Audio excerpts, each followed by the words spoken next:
Hello everyone, samahan niyo po ako at magluluto tayo ng simple recipe. Ito po ay ang sinampalukang manok, Pinoy recipe. So umpisa na po natin ang pagluluto. Nagpainit na po ako ng kawali and then nilagyan na po natin ng mantika. Igigisa po natin unahin po natin ang luya. And then kapag po lumabas na yung kanyang aroma, isunod naman po natin ang sibuyas. Then kapag nag-translucent na po ang sibuyas, isunod naman po natin ang bawang.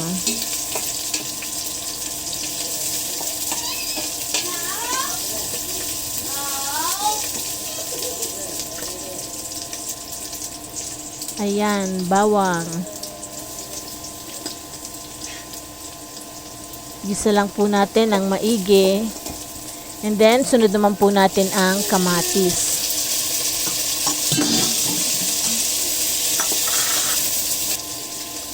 And then, isunod na po natin ang manok. Sangkot siya lang po natin ng maigi. Sangkot siya.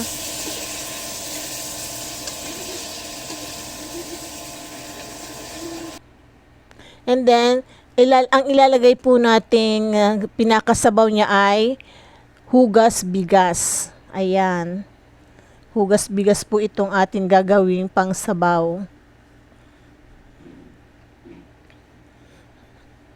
And isasabay na rin po natin sa pagpapakulo ang tanglad at saka yung sampalok.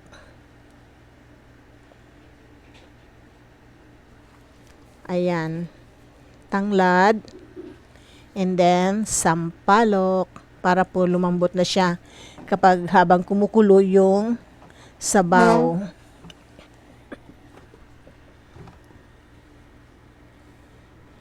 So, tatakpan po natin hanggang sa kumulo para po lumambot yung sampalok.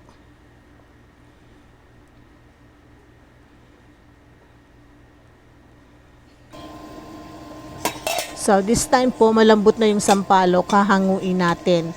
And then, pipisain po natin yon. Meanwhile, ilalagay na po natin yung puso. Yung pong banana heart. Ilagay na po natin.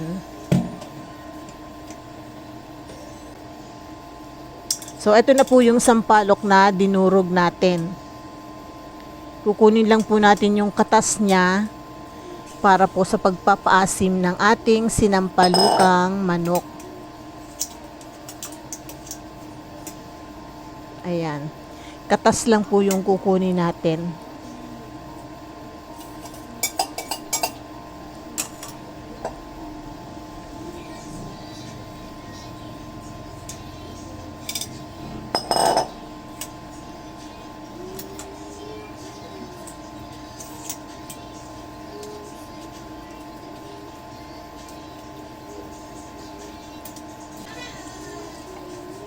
Ngayon, ilagay naman po natin yung atswete para po magkaroon ng kulay yung ating sinampalukang manok.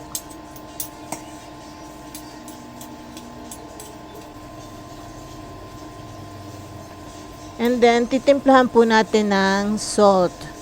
Salt to taste.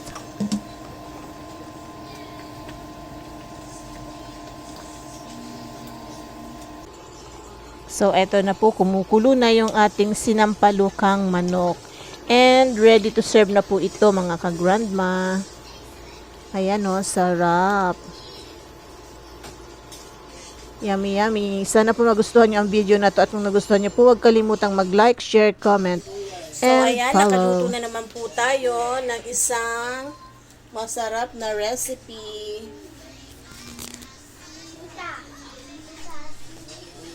Thank you for watching.